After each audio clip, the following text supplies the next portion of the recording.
بسم الله الرحمن الرحيم. هنتكلم على الهربس فيروس فاميلي. الهربس هم 8 herpes type. There are 8 herpes virus to infect men. عندنا type 1 and type 2. عندنا varicella zoster. عندنا سيستوميجالو فيروس هنتكلم عليه، والإبشتاين بار فيروس. human herpes virus type 6 and human virus type 7 and human herpes virus type 8. herpes virus اللي هو بيدي latent infection may reactivate at any age. يبقى الherpes viruses as a whole بيعملوا latent infection. latent infection there is no replication but it can reactivate ويعملوا disease after reactivation. امتى؟ under stress condition, for example, or pregnancy or fever or sunlight, sunstroke and so on.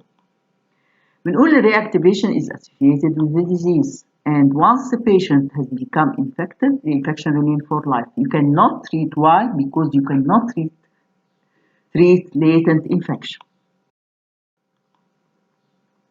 All herpes virus having the same morphology. يمكن أكبرهم هو الجينوم double stranded DNA, and أكبرهم اللي هو السيتوميجالوفيروس having the largest gene. يبقى عندنا جينوم وكبسيد. الجينوم double stranded DNA جينوم the most largest one is cytomegalovirus. كبسيد ايكوزاهيدرال زي أي DNA بس عنده envelope with lipid bilayer. إذا هذا الفيروس ممكن تتخلص منه بالكحول أو أي lipid solvent. عنده تيجمنت. ايه التيجمنت ده very peculiar للهربس فيروس، بيبقى موجود مع بين الانفلوب وبين الكبسيد. بيبقى فيه ايه؟ بيبقى فيه الانزيمز اللي بتساعد الفيروس to initiate replication. هو الفيروس هو اللي بينكود ذيس بروتين عشان يinitiate الريبليكيشن بتاعه. ده اسمه التيجمنت. زي ما حضرتك شايف ادي الستراكشر نيوكليوكابسيد جوه. التيجمنت بيبقى بين الليبيد لاير اللي بره اللي لونها اخضر والفيروس اللي جوه النيوكليوكابسيد اللي بيحتوي على فيروسات فايرلي انكودد. هو اللي بيعمل هذه الانزيمز عشان initiate early replication. There are two types. هنتكلم عن الهربس simplex virus. herpes simplex virus عندنا two types 1 and 2 very similar in characteristics.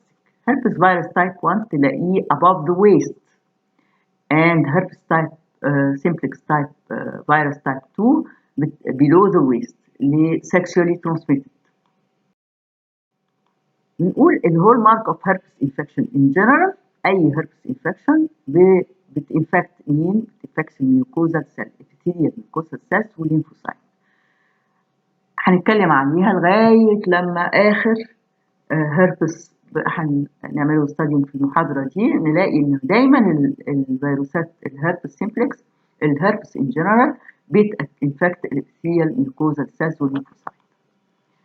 الفيروس travel up to البريفرال نيرف retrograde بقى against the current للنيورونز بتاعه عشان يبقى latent. where it stay year and maybe followed by reactivation. reactivation امتى؟ by stress. زي ما حضرتك شايف انه infect الابيثيليال سيلز وبعدين بيطلع للسنسوري نيورونز ويقعد ليتنت في السباينال جانجليا. هربس فيروس تايب 1 بنقول بيحصل له ترانسميشن ازاي؟ ماوث تو ماوث باي كيسنج او باي يوزنج يوتنسلز. واحد شرب مكان واحد ميه او شاي او اي حاجه ممكن يتنقل عن طريق الصلايف. كمان بنقول ان هو عن طريق الايدين، يعني ممكن انا كونتامينيتد وذ فيروس ايديا وبعدين بلعب في عينيا ممكن تتنقل، او عن طريق اي ابريجن او ووند. ادي الفيزيكلز اللي بتبان في الهربس تايب سيمبلكس تايب 1. herpes type 2 is normally spread bisexually دايما، و vertical transmission perinatal from the mother during delivery. احنا قلنا دايما بيبقى transplacental أو during delivery.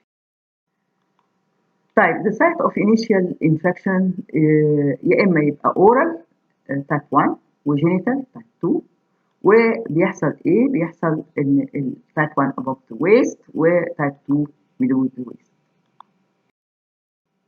Both types also persist to infect the macrophage lymphocyte, and once epithelial cells are infected الفيروس replicate وبعدين بيروح للانفيرت نيورونز. يعني ان بالنسبه للتايب 1 بيروح للتراجيمينال جانجليا. It pass retrograde exoplasmic flow to the ganglia. يروح للتراجيمينال جانجليا herpes type 1.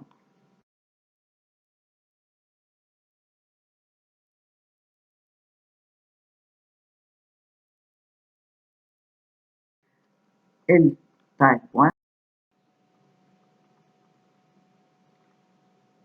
genital infection تروح للسكرال جانجليا. الفيروس infect neurons. It enters into latency. هنا بنشوف ازاي السباينال جانجليا ونيورال باث تو ذا سكين. زي ما حضرتك شايف ان بيجي من اي سكين يروح للسكرال جانجليا اهو في اللي هي herpes type 2.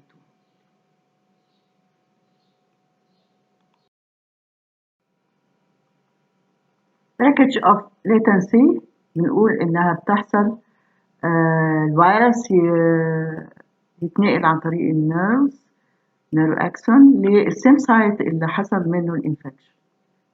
بيحصل فيزيكال فيها اللي containing الانفكتشس فيروس.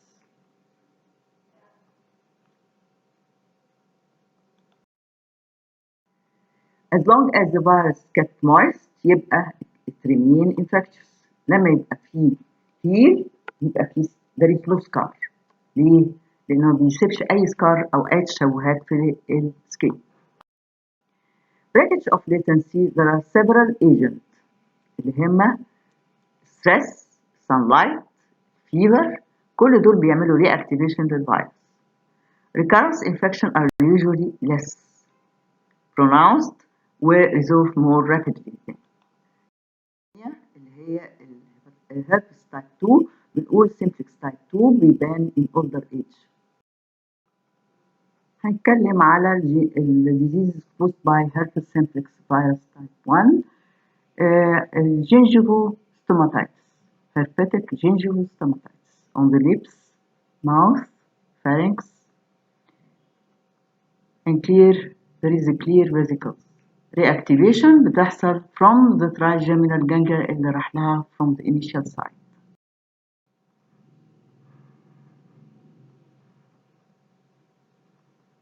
زي ما احنا شايفين الجينجيفو stomatitis اهو. ادي الفارنكس، ادي السكين، ادي الاير. herpes pharyngitis especially immunosuppressed زي ال HIV وherpes keratitis بيصابوا بالعمى blindness. ادي الherpes pharyngitis، ادي الكراتايتس، وادي الكراتايتس تاني ocular herpes. herpes whitlow بنقول ان الهيلث كير وركر الدكاتره بيصابوا بالهربس لو ما لبسوش الجوانتي. عشان كده بنطلب من كل الدكاتره الاطباء يلبسوا جوانتي عند كشف اي عيان. eczema herpeticum found in children اللي عندهم already active eczema. الفيروس spread over the skin at the site of eczema lesion. can spread also to other organs زي الليفر والادرينال. دي الويكلو، دي الإكزيما هيربيتيكم. herpes simplex virus encephalitis ده بيعمل تشنجات و it could be fatal. Disease caused by herpes simplex virus 2 genital herpes often asymptomatic لكن ممكن يحصل very painful lesions في genital area. في البرايمري انفكشن في glandular inflammation في the groin area وممكن يحصل transient viremia. meningitis بيعمل كمان infection to neonate وممكن يسبريد rapidly في النيونيت lung liver central nervous system. is often fatal في النيونيت، وعشان كده بنقول لو انت وانت بتكشف على السيدة في الفولو اب في البريجنسي لازم تولد هذه السيدة سيزيريان، ما تولدهاش طبيعي ابدا. يبقى سيزيريان section is recommended في a pregnant woman having herpes infection type 2. ده الكونجنتال هيربس fatal disease اهو.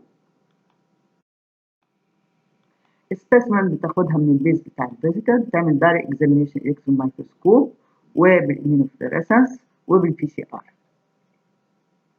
سايتوسيك انتي بودي بالامينوفلوريسنس وبالبي سي ار. اللابوراتوري دايجنوستيك ديفايس ايزوليشن على التيشو كلتشر ليها فيري كاركترستيك سايتوباثيك افكت اللي هي مالتي ميديتد سيلز.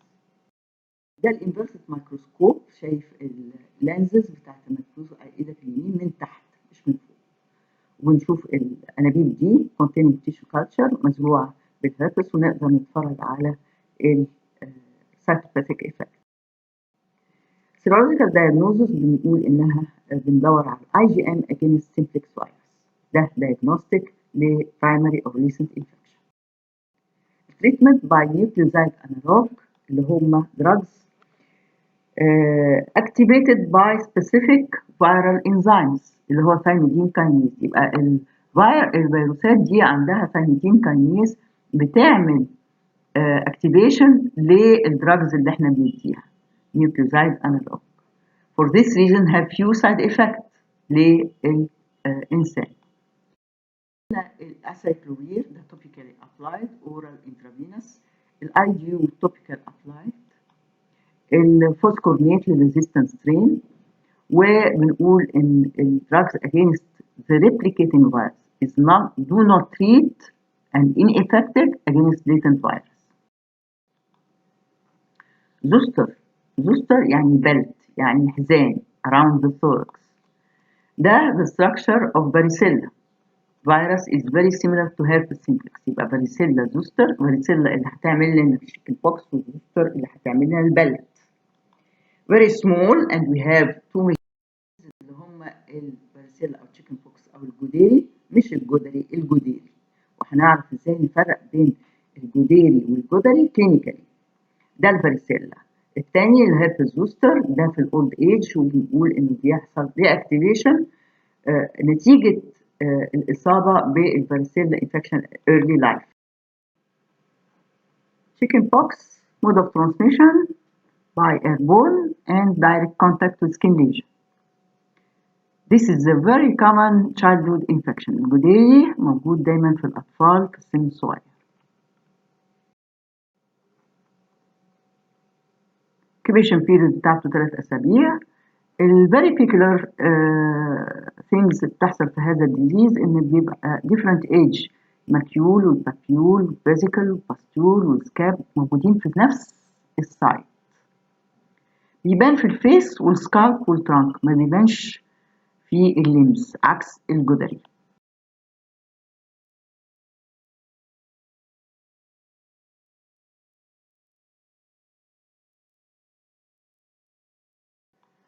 باثوجينيسيس بنقول anterior pressure اللي هي more severe in adult immunocompromised long lasting immunity بعد الفاريسيلا.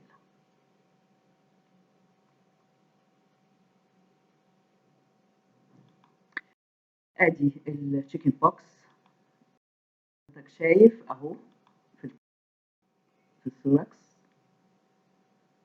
هنا، هتلاقي ان الفيس في الاثنين، لكن في السمول بوكس في الاطراف، لكن في التشيكن بوكس في الابدومن وفي الثوركس ثوراسيك اريا يعني ترانك.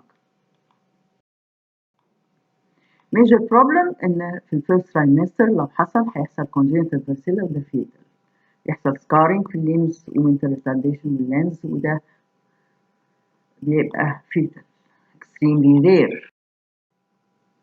shingles اللي هو بقى الهيربس زوستر بيحصل في الادلت migrate and to the ganglia associated with the area اللي هو لما بيكتسب التشيكن بوكس وبعدين بيرجع تاني في نفس المكان.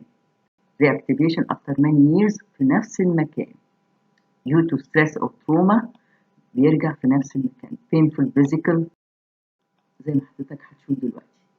في الترايجيمينال نيرف بيبقى موجود جدا وبعدين يروح في thoracic dermatome is supplied by the trigeminal nerve. بيحصل burning and itching pain. The pain lasts and even after the rash has healed. انت شايف اهو بيروح النيرف فايبرز بيروح نفس المكان اللي هو جه منه. اهو ادي فيزيكلز الظهر يحصل. Laboratory diagnosis of chickenpox and shingles بنقول انه by electron microscope او by او PCR او viral isolation. So a very specific or typical side effect with serological IgM زي اي active disease. برضه بيتعالج بالاساكوفير والانترفير. Prevention by passive immunization بنديها للcontact of cases varicella zoster immunoglobulin يعني immunoglobulin specific للvaricella و giving also to immunocompromised patients. Active immunization give attenuated vaccine giving not less than 1 year up to 12 years. يخلق humoral and cell-mediated immunity. It can be used post exposure بعد الvaricella. هنتكلم دلوقتي على الإبشتاين بار فيروس. الإبشتاين بار فيروس بنقول إن هو widely spread زي أي هيربس جروب بيصيب الليمفوسايت والابيثيليال سيلز والبي ليمفوسايت خصوصا. periodic reactivation موجود في السلايفا وبنقول إن هو بيعمل كلينيكال سيندروم. أول واحد اللي هو primary syndrome infection mononucleosis وهنعرف ليه التسمية دي حصلت وبعدين هنقول chronic Epstein-Barr virus infection.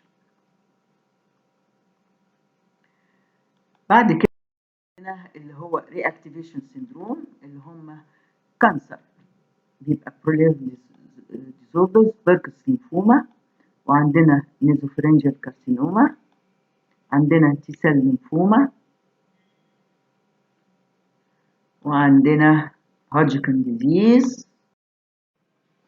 أي خلية بيبقى عندها ريسبتور للسي كومبلمنت 3 كومبوننت تصاب بهذا الفيروس. عندنا الابيثيليال سيلز carrying this receptor for C3 عندنا الليمفوسايت B lymphocyte carrying receptor for C3 component. This explains cellular tropism of the virus.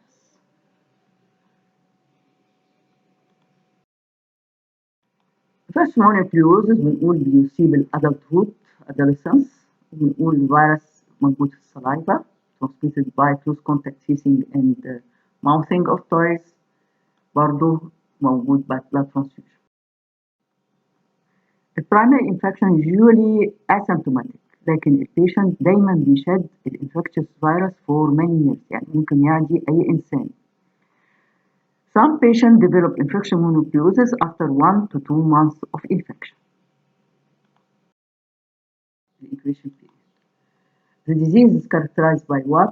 By fever, malaise, and tiredness, sore throat, generalized lymphadenopathy,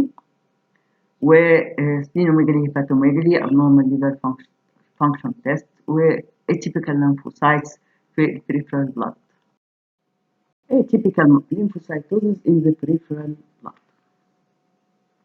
ليه؟ عشان بيصيب البي ليمفوسايت اللي بتعمل ستيميوليشن أو بتقدم الأنتيجين للتي سيلز وبتعمل لها أكتيفيشن. هنشوف دلوقتي. The disease is self-limiting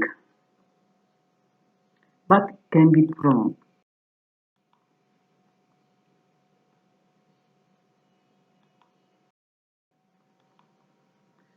infectious mononucleosis بنلاقي إن الانفكتد بي سيلز تبقى transformed وتطلع antibody. تعمل presentation للتي سيلز. T cells بتactivate to replicate in a typical lymphocyte. Up to 80% of the white cells فيها a typical lymphocyte. T cells responsible for what? For enlarged lymph glands, lymph nodes all over the body, for the liver, for enlarged spleen. Activation of T cells will limit the proliferation of B cells and the disease will resolve. زي ما حضرتك شايف على ايدك الشمال في swollen lymph nodes. البيشنت بيشتكي من fatigue, sore throat وعنده fever. على ايدك اليمين برضو في sore throat. Laboratory diagnosis complete blood picture. زي اي patient في الدنيا بنعمل له complete blood picture او بيجي لنا بنلاقي ان العد الابيض 25,000 ومعظمها atypical lymphocyte. Serological diagnosis بنقول non-specific serological test اللي هو whole panel test. ليه non-specific؟ لأن هنا الانتيجين مش الفيروس، الانتيجين هنا شيب RBCs. يبقى تبص تلاقي إن أنت لو عملت ميكسينج للسيرم بتاع البيشنت مع شيب RBCs يحصل لها agglutination. هنا why؟ because إن السيرم containing heterophile antibody. هيتيرو يعني إيه؟ يعني يحب أكتر من انتيجين. هنا عشان كده الفول بانل تيست او المونوسبوت تيست ده appear in 70 to 80% of the patient. ده عباره عن هيتيروفيل انتي بودي موجوده في السيرم او البلازما اجلوجينيت شيب RBCs. طب السبيسيفيك تيست الفيرال كابسيد والنيوكلير انتيجين. عندنا الفيرال كابسيد بيبان earlier than الهيتيروفيل انتي بودي اللي هو IgM to viral كابسيد. الرايزنج تايتر للاي جي جي برضو للفيرال كابسيد او الفيكا، احنا بنقول عليه الفيكا. يبقى الفيكا IgM او الاي جي رايزنج تايتر IgG ده دايجنوستيك للديزيز. الابنه او النيوكلير انتيجين ده ما بنلجأوش لانه مش early، بيبان متاخر. زي ما حضرتك شايف في الدياجرام ده بص تلاقي الاسود اللي هو الفيكا الاي جي ام وبعديها بيطلع الهيتروفيل اللي هو الدوتس وبعد كده الاحمر ده الفيكا اي جي جي رايزنج تايتر وبعد كده اللي هو البلو اللي هو الابنه. Detection of viral nucleic acid in saliva with throat washing by PCR ده laboratory diagnosis. Treatment ما عندوش الفيروس ده أي ثيميدين كاينيز. There is no drugs available to treat. Why? Because there is no absence of thymidine kinase encoded by this virus. ما يحصلش activation لأسايكلوفير زي الهربس سيمبلكس مثلا. فاكسين ما فيش. سايتوميجالو فيروس من اسمه ميجالو. ميجالو يعني حاجة كبيرة. Only replicate in human cell. مفيش غير one serotype له والهيومن سيل اللي بيحصل لها اكتيفيشن لها في التي ليمفوسايت سترومال سيلز في الليتنت انفكشن، في الفيرولنت انفكشن في الماكروفاج والفايبروبلاست. بنقول there is only one type of CMV. تاني cytomegalovirus has the largest genome كبير only replicate in human and in active state بيبقى موجود في الماكروفاج والفايبروبلاست in latent state في التي ليمفوسايت سترومال سيلز. cytomegalovirus ده يهمني في الترانسبلانت في الدونرز، لازم تكشف عنه في الدونرز. cytomegalo rarely cause any disease in healthy.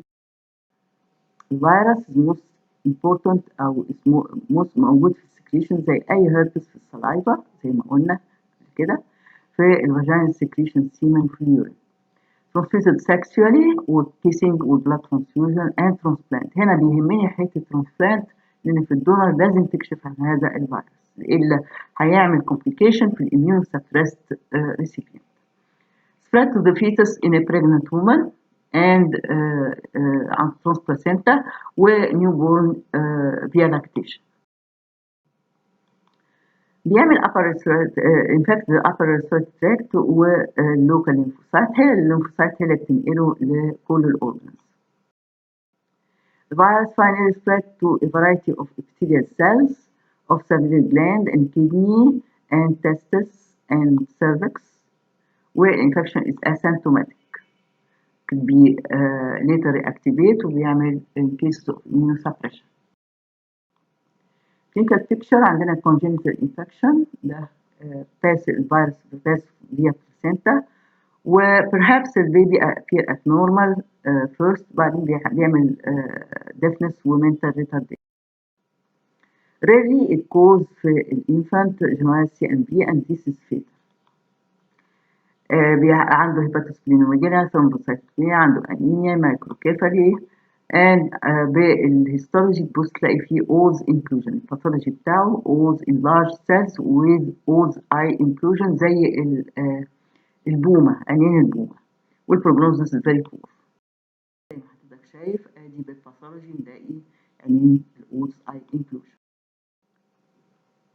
In immunosuppressed patient زي ال HIV مثلا أو ال recipient للأورجانز transplant اللي هي فيها CMV بيحصل primary infection وبعدين بيحصل reactivation وبيجي لهم syndromes زي النمونيا وريتينايتس ودisseminated infection وانترايتس إسهال due to low immunity. clinical picture تاني بنقول infection adulthood بيحصل له infection اسمه تالت infection mononucleosis بالظبط زي الهيباتيتس. laboratory diagnosis بناخد السامبل بتاعتنا throat wash و saliva urine. direct examination بنقول direct detection of the antigen by immunofluorescence specific antibody and by PCR. culture on human fibroblast بيشو characteristic cytopathic effect. في الصورة هنا بنشوف الاميونوفلوريسنس على ايدك الشمال من تحت. serological detection of the IgM against the virus and rising titer of IgG by latex or ELISA. treatment ganciclovir phosphonate highly toxic لكن بيعالج. acyclovir is not effective. The vaccine is not yet present. restrict contact with infected children and infected. Human herpes virus 6. The primary infection occur usually في early life by the age of 2.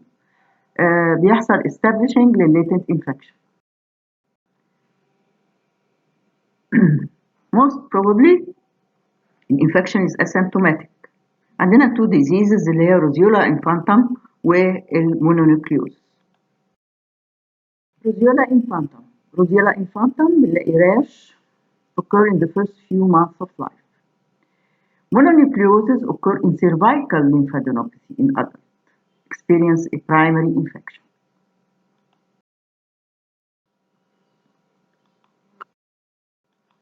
Human type 2 7 برضه موجودة في السليفري جلاند. Human herpes virus type 8 بيعمل كابوسي ساركوما in AIDS. موجود في السلايفا بتاعهم. It is an opportunistic pathogen.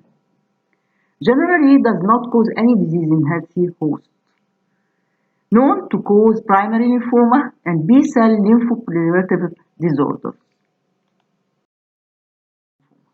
Thank you very much.